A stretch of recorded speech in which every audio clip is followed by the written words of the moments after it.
Bueno, una vez instalado lo que viene a ser MySQL Workbench, nos dirigimos al acceso directo, donde haremos clic y se iniciará la nueva ventana. Esta ventana nos da la bienvenida a MySQL Workbench, en donde vamos a conectar el usuario.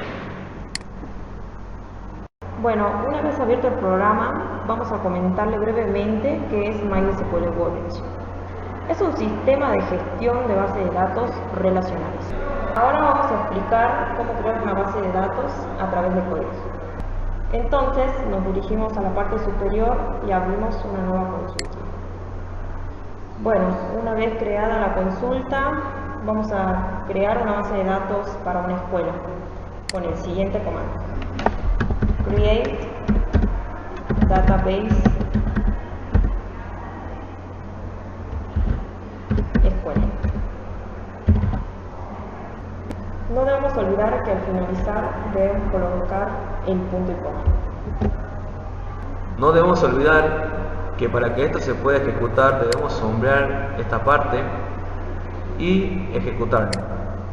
Una vez ejecutado, veremos que se ha creado la base de datos escuela y en la parte izquierda de esquemas vamos a actualizar, o bien hacemos clic derecho, refresh, y la base de datos escuela nos aparece. Bueno, para poder crear tablas dentro de la base de datos escuela, debemos pararnos en ella con el siguiente código o comando. El comando sería el siguiente: use escuela. No debemos olvidar que para que se pueda mostrar debemos seleccionarlo y ejecutarlo. Una vez dentro de la base de datos de escuela, ya podemos crear las diferentes tablas. Para crear una tabla utilizaremos la siguiente sintaxis. Bien, ahora vamos a crear la tabla alumno con el siguiente comando: create table alumno. Bueno, ahora vamos a agregar a la tabla alumno los diferentes campos. Bueno, debemos recordar que cada campo debe tener su tipo de dato y su longitud. Y también debemos recordar que cada tabla debe tener su clave primaria, que sería el ID. Bueno, para aclarar los tipos de datos tenemos char, varchar e int. Char identifica una cantidad determinada de caracteres. Varchar admite una cantidad variable de caracteres y admite una variable numérica. Bueno, una vez que hablamos sobre los tipos de datos, vamos a seleccionar toda la tabla alumno para poder crearla, ejecutamos y veremos que en la parte inferior ya ha sido aceptado. Esto ahora vamos a actualizarlo en la misma base de datos escuela. Vemos que la tabla alumno ya se encuentra creada. Ya sabiendo cómo crear una tabla, vamos a crear la tabla asignatura y la tabla profesor con sus respectivos campos.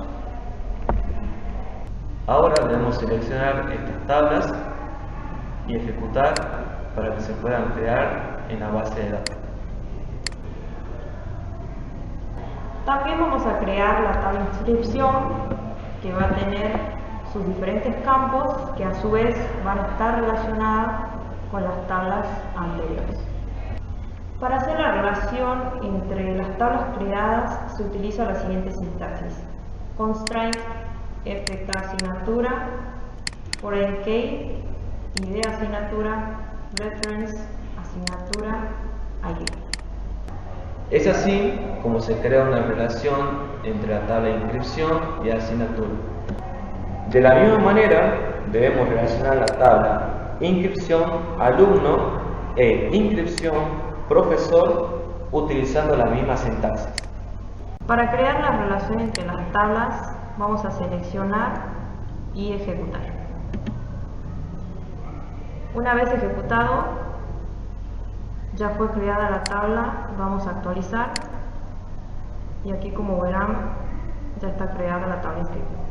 Una vez creadas todas las tablas, vamos a mostrar la entidad de relación de forma gráfica. Debemos dirigirnos a la parte superior, Database, en la tercera opción. En esta opción vamos a conectarnos a la base de datos creada. Vamos a poner siguiente o next.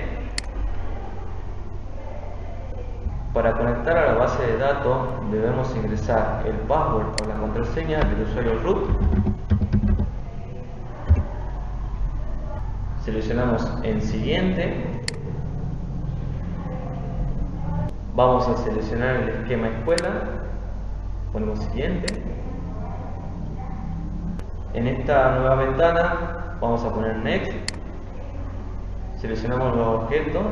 Ponemos siguiente o ejecutar. Bueno, una vez cargado, vemos que en la parte izquierda se han creado la entidad de relación. Vamos a poner next a esta ventana y aquí vamos a finalizar. Es así como se muestra de forma gráfica la entidad de relación de inscripción a alumno, de inscripción a profesor y de inscripción a asignatura.